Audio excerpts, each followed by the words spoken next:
मेरे अपने आदमी से प्यार था तो आदमी खत्म हो गया। मला पण कुणाचा आधार नाही. आता मी काय जगायचं कसं आणि प्रेम करून काय आमचा यावं आहे. आम्ही पोटासाठी पैशावर कसं राहतात? आता मग काय करायचं, मुलगा नाही मालक नाही, रानात काय आपल्याला जमत नाही, डोळ्याने का दिसत नाही. आयुष्यात प्रेम हे प्रत्येकालाच होतं. प्रत्येक जण कुणावर ना कुणावर प्रेम हे करतच असतो. काही जनावरांवर, काही पुस्तकांवर, काही निसर्गावर, काही लिखाणावर, काही कशाची ना कशाची आवड असते, म्हणजे ते प्रेमात पडलेले असतात अर्थातच. पण काही ना प्रेमात धोका मिळाल्यानंतर आयुष्य उद्ध्वस्त होतं. काही जण आयुष्यभर अमर प्रेम करून तसेच एकटे वेड्यासारखे राहतात. पण जेव्हा वेश्या प्रेमात पडते तेव्हा नेमकं काय होतं? ती त्यातून सावरते का? तिला आयुष्यभर कोणत्या अडचणींना फेस करावं लागतं, हे आज आपण ह्यांच्याशी बोलून घेऊन जाणून घेणार आहोत.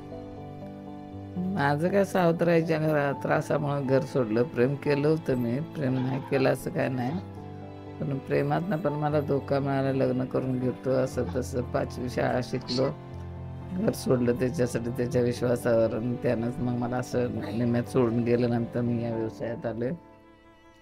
या व्यवसायात पण एक 10-15 वर्ष मी काम केलं. त्यानंतर मग देवाच्या दयानं त्यातनं पण आता मी बाहेर चालले, महिलांची आपल्या संघटना चालवते. त्यातनं माझं कसं पण पोटाचं निवारण. व्यवसाय वगैरे मी काय करणार, व्यवसाय सोडून बरेच वर्ष झालं, 15 वर्ष झालं, 15 वर्षाच्या वर झालं. मग ज्यांच्यावर प्रेम केलं त्यांच्यावर लग्न केलं? लग्न नाही केलं त्यानं माझ्याशी. लग्न केलं असतं तर मी या व्यवसायात आलोच नसतं ना. लग्न करून घेतो असं सांगून काय तर आपल्या शरीराचा भोग घेतला, फसवणूक झाली.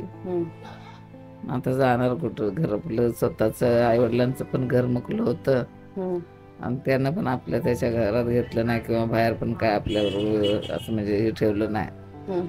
मग काय वेगळंच मार्ग लागला, त्याला वळण लागलं. त्यामुळे या व्यवसायात आलो.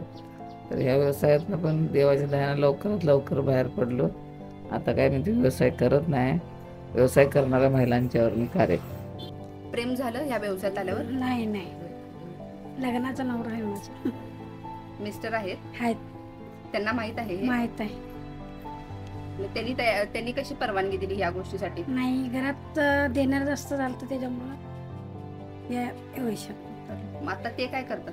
आता घरी बसून असतात. एक मुलगा, 2 मुलं आहे. हा. एका मुलाचं लगीन झालं, एका मुलाचं झालेलं नाही. मग आता अजून काम करण्याची गरजच आहे? आहेत, गरज आहे की मॅडम. लोकांचं देणं जास्त आहे. म्हणजे फक्त नवऱ्यावरच प्रेम केलं हां, आणि कामासाठी हा व्यवसाय निवडला? व्यवसाय